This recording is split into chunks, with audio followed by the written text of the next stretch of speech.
Morning good morning. ನಾನು ಚೆನ್ನಾಗಿದ್ದೀನಿ, ನೀವು ಹೇಗಿದ್ದೀರಾ? ನಾನೀಗೊಂದು ಇದು ಯಾವುದು ಗೊತ್ತಾ, ಈಗ ಏನು ಎಂತ ನೆನಪು ಬರೋದಿಲ್ಲ ಪಲ್ಯ ಮಾಡುವಾಗ ನನಗೆ. ಎಂತ ಗೊತ್ತಂಟ, ನುಗ್ಗೆ ಸೊಪ್ಪಿನ ಪಲ್ಯವನ್ನು ಮಾಡ್ತಿದ್ದೀನಿ. ತೆಂಗಿನಕಾಯಿ ಎಲ್ಲ ಏನು ಹಾಕಲ್ಲ.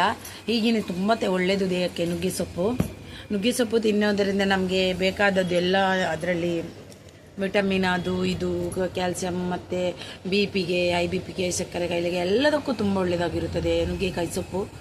ನುಗ್ಗೆಕಾಯಿಗೆ ಆದಷ್ಟು ನಾವು ಸೊಪ್ಪು ತಿನ್ನಲಿಕ್ಕೆ ಪ್ರಯತ್ನ ಪಡಬೇಕು. ಕೆಲವರಂತಾರೆ ನುಗ್ಗೆಕಾಯಿದ ಫೈಬರ್ ಎಲ್ಲ ಸಿಗುತ್ತೆ ನಮಗೆ ಅದರಲ್ಲಿ, ಆದರೆ ಕೆಲವರಂತಾರೆ ನುಗ್ಗೆಕಾಯಿ ಸೊಪ್ಪು ತಿಂದರೆ BP ಹೈ ಆಗುತ್ತೆ ಅಂತೆ.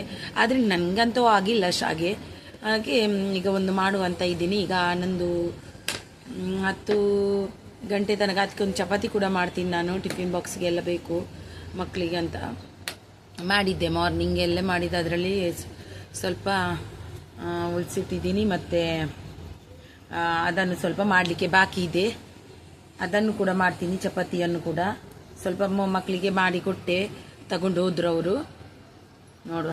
ಗುಡ್ ಮಾರ್ನಿಂಗ್, ಹೇಗಿದ್ದೀರಾ? ನಾನು ಚೆನ್ನಾಗಿದ್ದೀನಿ, ನೀವು ಹೇಗಿದ್ದೀರಾ? ಈಗ ನಾನು ನುಗ್ಗೆ ಸೊಪ್ಪಿನ ಪಲ್ಯ ಮಾಡಲಿಕ್ಕೆ ಸ್ವಲ್ಪ ಎಣ್ಣೆ ಹಾಕಿದ್ದೀನಿ.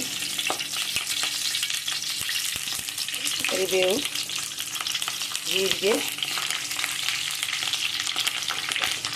ಜೀರಿಗೆ ಹಾಕಿದೆ.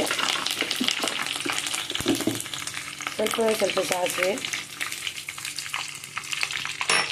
ಹಾಗೆಯೇ 4-5 ಬೆಳ್ಳುಳ್ಳಿ, ಹಾಗೆಯೇ ಒಂದು ಒಣಮೆಣಸಿನಕಾಯಿ, 4 ಹಸಿಮೆಣಸಿನಕಾಯಿ ಫ್ರೈ ಮಾಡುವ.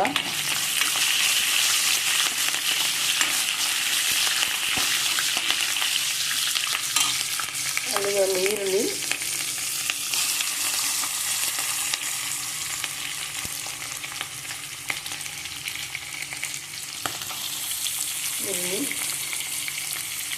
ಫ್ರೈ ಮಾಡುವ.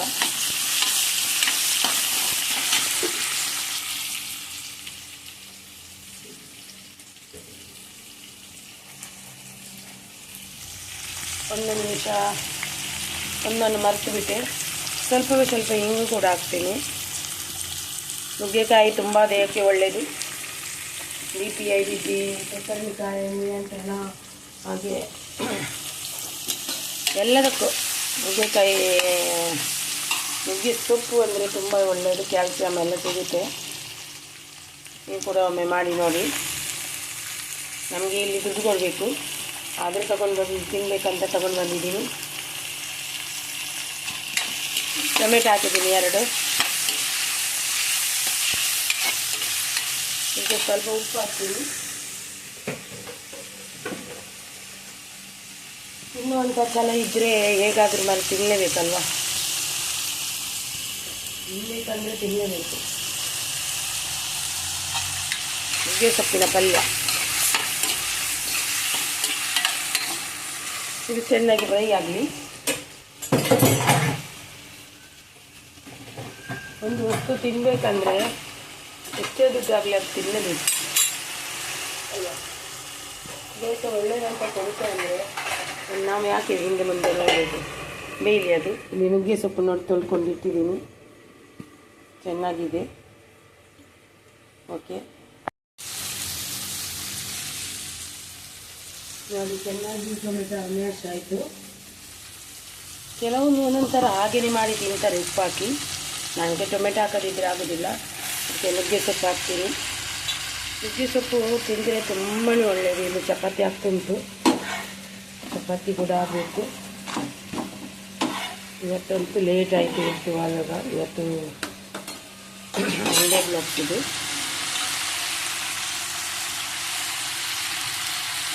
ನುಗ್ಗೆ ಸೊಪ್ಪು ದೇಹಕ್ಕೆ, ಆರೋಗ್ಯಕ್ಕೆ ಒಳ್ಳೆಯದು. BP, ಶುಗರ್, IBP ಎಲ್ಲ ಕಂಟ್ರೋಲ್ ಬರುತ್ತೆ. ಕ್ಯಾಲ್ಸಿಯಂ ಅಂಶ ಮಕ್ಕಳಿಗೆ ಇದೆಲ್ಲ ಕೊಟ್ಟರೆ ಜೀರ್ಣಶಕ್ತಿ ಕೂಡ ಹೆಚ್ಚಾಗುತ್ತೆ. ಆದರೆ ಮಕ್ಕಳು ತಿನ್ನಲಿಕ್ಕೆ ಹೇಳೋದಿಲ್ಲ. ನಾನೊಂದು ಸರಿ ನುಗ್ಗೆ ಸೊಪ್ಪಿನ ಬಸ್ಸಾರು ಮಾಡುವಂತ ಅಂದ್ಕೊಂಡೆ, ಆದರೆ ನನ್ನ ಹತ್ರ ಪಾಲಕ್ ದಾಲ್ ಮಾಡಿದ್ದೆ. ಇದು ಬೇಡ ಅಂತ ಇದನ್ನು ಪಲ್ಯ ಥರ ಮಾಡುವ ಅಂತ ಹೋದೆ.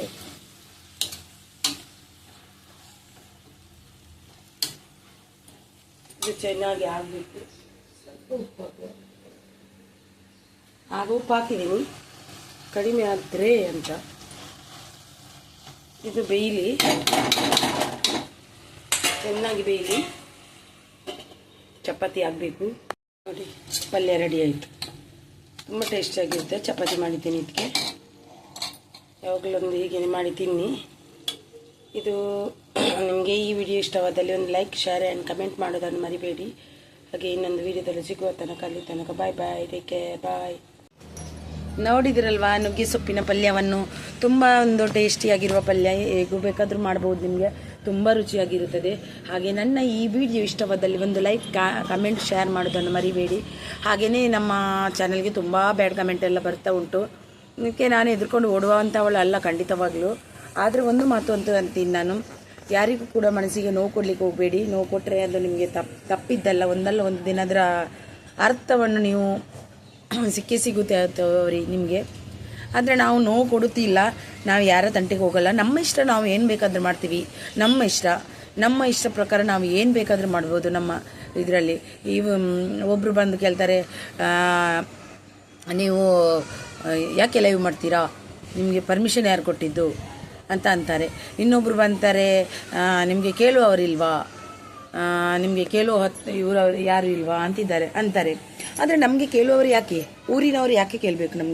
ನಮಗೆ ಕೇಳುವುದು ಯಾರು? ನಮ್ಮ ಕೈ ಹಿಡಿದ, ನಮ್ಮ ಮದುವೆ ಆದರೆ ನಮ್ಮ ಕೈ ಹಿಡಿದ ಗಂಡ ಕೇಳಬೇಕಷ್ಟೇ.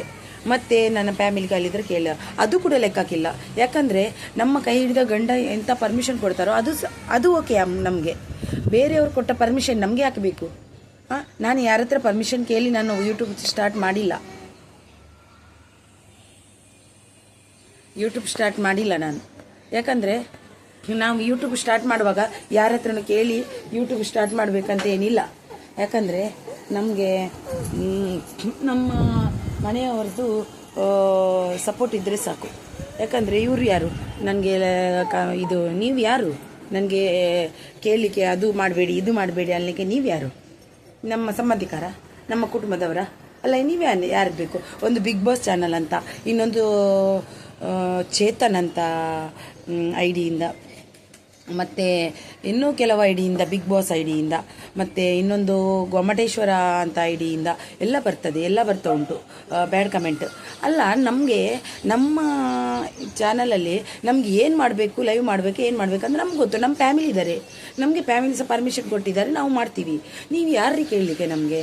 ನೀವು ಈ ವಿಡಿಯೋ ನೋಡಿದ್ರೆ ನೋಡಿ, ನಮಗೆ ತುಂಬ ಒಂದು ಹೆಲ್ಪ್ ಆಗುತ್ತೆ. ನೋಡುವವ್ರನ್ನು ಮಾಡಲಿ. ಯಾರು ಕೂಡ ಬ್ಯಾಡ್ ಕಮೆಂಟ್ ಬಂದರೆ ಕ್ಯಾರ್ ಮಾಡಬೇಡಿ. ಲೈವ್ ಎಂಡ್ ಮಾಡೋದು, ನಾನು ಲೈವೇ ಮಾಡಲ್ಲ, ನನಗೆ ಇನ್ನೂ ಆಗಲ್ಲ, ಇದು ಬ್ಯಾಡ್ ಕಮೆಂಟ್ ಬಂತು, ಹಾಗೆಲ್ಲ ಯಾವತ್ತೂ ನೀವು ಇದು ಮಾಡಬೇಡಿ. ಹಾಗೆಲ್ಲ ನೀವು ಬ್ಯಾಡ್ ಕಮೆಂಟ್ ಬಂತಂದ್ರೆ ನಾವು ಕುಗ್ಗಿದ್ರೆ ನಾವು ಜೀವನದಲ್ಲಿ ಮುಂದುವರಿಯಲು ಸಾಧ್ಯವೇ ಇಲ್ಲ, ಖಂಡಿತವಾಗಲೂ ಸಾಧ್ಯ ಇಲ್ಲ. ಆದರೆ ನಾವು ಜೀವನದಲ್ಲಿ ಮುಂದುವರಿಕದ ಅದನ್ನೆಲ್ಲ ಮೆಟ್ಟು ನಿಂತು ಹೋಗಬೇಕು ಮುಂದೆ. ಯಾವತ್ತೂ ನೀವು ಯಾರು ಕೂಡ ಬ್ಯಾಡ್ ಕಮೆಂಟ್ ಬಂದಿದೆ, ನಾನಿನ್ನು ಲೈವ್ ಮಾಡಲ್ಲ, ನನಗೆ ಬೇಡವೇ ಬೇಡ, ನಾನು ಇದರಿಂದ ಇದಾಗ್ತೀನಿ, ಹಾಗೆ ಹೀಗೆ ಮಾಡಿದರೆ ನೀವು ಕಷ್ಟಪಟ್ಟದಕ್ಕೆ ಪ್ರತಿಫಲ ಏನಿದೆ ಅದರಲ್ಲಿ? ನಾವು ಯಾಕೆ ಇನ್ನೊಬ್ಬರಿಗೆ ತೆಗೆದುಕೊಂಡು ತಿರುಗಾಡಬೇಕು? ಅನ್ನುವರು ಅಂತಾರೆ, ಬಗಲುವವರು ಬೊಗಳ್ತಾನೆ ಇರ್ತಾರೆ ನಾಯಿಗಳ ಹಾಗೆ. ಅದಕ್ಕೆ ನಾವು ಕೇರ್ ಮಾಡಬಾರ್ದು. ನಾನೀಗ ಸ್ಟ್ರಾಂಗ್ ಆಗಿದ್ದೀನಿ, ಖಂಡಿತವಾಗ್ಲೂ ನಾನು ಕೇರ್ ಮಾಡಲ್ಲ. ನನ್ನ ಮಾತು ನಿಮಗೆ ಇಷ್ಟವಾಗಿರ್ಬೋದು ಅಂತ ಅಂದ್ಕೊಳ್ತೀನಿ. ಯಾಕಂದರೆ ಇದು ಬ್ಯಾಡ್ ಕಮೆಂಟಿನವರಿಗೆ ಅಂತಲೇ ಬೇರೆ ಒಂದು ವಿಡಿಯೋವನ್ನು ಮಾಡ್ತೀನಿ. ಇದು ಸ್ವಲ್ಪ ಸಣ್ಣ ವಿಡಿಯೋ ಇತ್ತು, ಅದಕ್ಕೆ ಇದನ್ನು ನಾನು ಮಾಡಿದ್ದೀನಿ. ಇದರಲ್ಲಿ ಇನ್ನೊಂದು ಬ್ಯಾಡ್ ಕಮೆಂಟಿನವರಿಗೆ ಮಾಡಲಿಕ್ಕೆ ಉಂಟು ನನಗೆ. ಆ ವಿಡಿಯೋ ಅವರಿಗೆ ಖಂಡಿತ ತಲುಪಲೇಬೇಕು. ಇನ್ನು ಮುಂದೆ ಆದರೂ ಹುಡುಗಿಯರಿಗೆ ರೆಸ್ಪೆಕ್ಟ್ ಕೊಡುವುದನ್ನು ಕಲ್ತ್ಕೋಬೇಕು ಅವರು. ಇನ್ನೊಬ್ಬರ ಹುಡುಗಿಯರಲ್ಲಿ ಹೋಗಿ ನೀವು ಯಾಕೆ ಮಾಡ್ತೀರಾ, ಅದು ಹೀಗೆ ಮಾಡ್ತೀರಿ, ಎಂತಕ್ಕೆ ಮಾಡ್ತೀರಾ ಅಂತ ಕೇಳೋದು ಅವ್ರಿಗೆ ಹಕ್ಕಿಲ್ಲ. ಅದು ಹಕ್ಕು ಕೊಟ್ಟವರು ಯಾರೂ ಇಲ್ಲ. ನಮ್ಮ ಇಷ್ಟ, ನಾವು ಇಷ್ಟ ಪ್ರಕಾರ ಯಾರ ಜೊತೆನೂ ಹೋಗ್ತೀವಿ, ಯಾರ ಜೊತೆನೇ ಬರ್ತೀವಿ, ಅಲ್ಲ ನಾವು ಏನೂ ಮಾಡ್ತೀವಿ. ನಮ್ಮ ಇಷ್ಟ ಪ್ರಕಾರ, ನಮ್ಮ ಮನೆಯವರಿಗೆ ಮಾತ್ರ, ನಮ್ಮ ಫ್ಯಾಮಿಲಿಗೆ ಸಂಬಂಧಪಟ್ಟಿದ್ದಷ್ಟೇ, ಬೇರೆ ಹೊರಗಿನವರಿಗಲ್ಲ ಅದು. ಇಷ್ಟು ಹೇಳಿ ನನ್ನ ಮಾತನ್ನು ಮುಗಿಸ್ತೀನಿ. ಇನ್ನೊಂದು ವಿಡಿಯೋದಲ್ಲಿ ಸಿಗುವ ತನಕ, ಅಲ್ಲಿವರೆಗೆ ಬಾಯ್ ಬಾಯ್, ಟೇಕ್ ಕೇರ್, ಬಾಯ್.